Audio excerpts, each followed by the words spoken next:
This is Professor Pete Alexander with the Winning at Business and Life podcast, where business leaders share their insights. It is 6 questions in 7 minutes because successful business leaders are busy and rarely have more time to spare. So let's get to it. Question number 1, in a few sentences, please tell me who you are and what you do. My name is Jeroen Corthout, and I'm a co-founder and CEO of SalesFlare. And SalesFlare is a sales CRM for small and medium-sized businesses who sell to other companies, so sell B2B. And the difference with most other systems is actually a CRM that fills out itself. So it's something that doesn't rely on your discipline to fill it out, but that relies on automation. Well, Jeroen, it's a pleasure to have you on the show. Question number 2, what is something that makes you smile and or laugh about working in your industry? So the laugh is like a sarcastic laugh? Or? It could be. It's your choice. I think what makes me smile is the amount of potential there still is. Like if you see the types of software that we're developing, so CRM software, which is for those who don't know exactly what it is, it's to manage customer relationships. So it's to help you follow up your sales leads and all that. I think there's still a tremendous amount of potential there to improve things.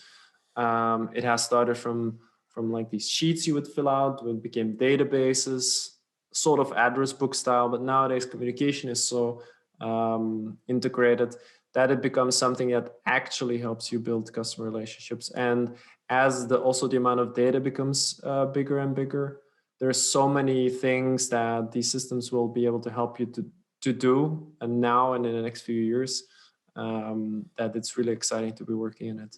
Mm-hmm. And I completely agree. I've worked with CRMs in the past as well, and honestly, it's one of those tools that a successful business can't do without. So I can imagine how satisfying that must be for you as well.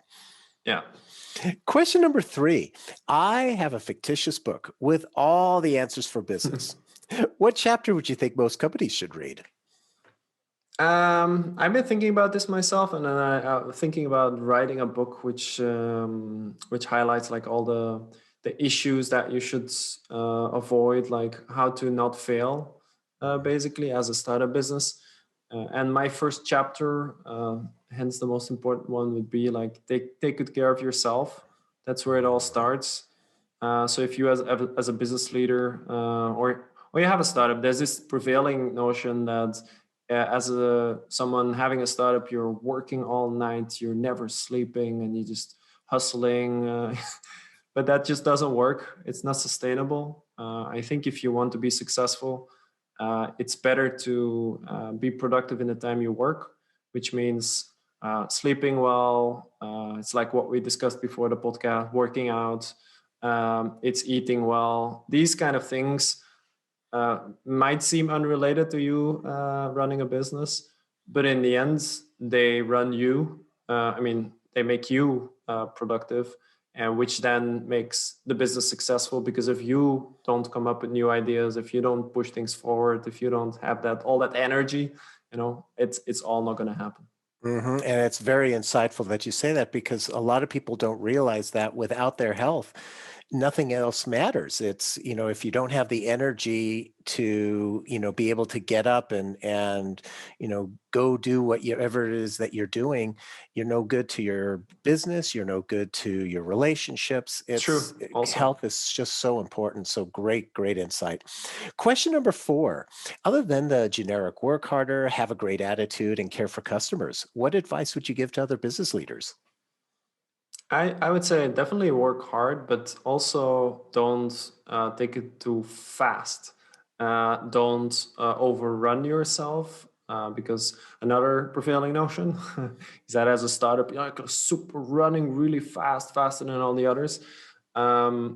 Makes sense in some cases, and venture-backed businesses are definitely pushed to run faster than they can, but I don't think it's general good advice to say run super fast, faster than you can.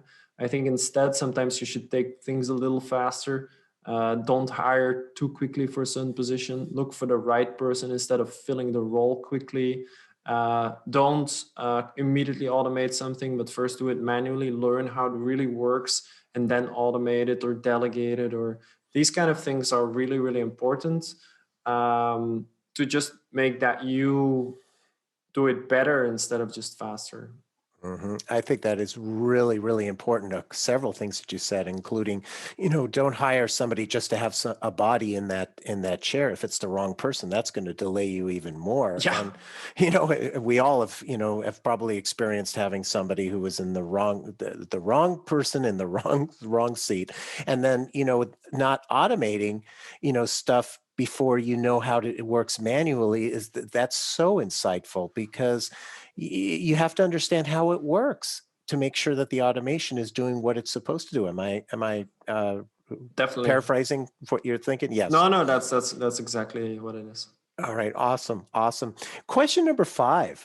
What other business leader like yourself would you like to acknowledge and invite to be on my podcast? I think I'd go for David Hensel. He's one of my friends, but also he's a serial entrepreneur. He co-founded, for instance, MaxCDN, which is a content delivery network, that's what CDN stands for. That used to run, for instance, Mashable, the big tech blog. Mm-hmm. But he started many companies since, but one of them is managing happiness, which sort of coincides with the theme of this podcast. And I'm sure he'd be happy to get on the podcast. So I'm happy to intro you. Wonderful. I appreciate that referral. And our final question number 6. Please tell me about your first job.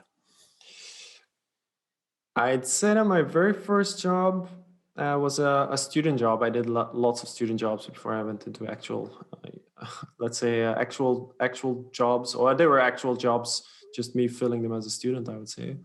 So my very first one was in a fun park. It's called Bobbejaanland, which is a very local thing where I used to live.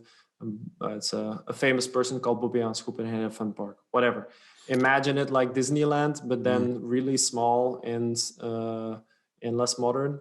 And I was working in the McBob, which was sort of like the McDonald's of Bobbejaanland.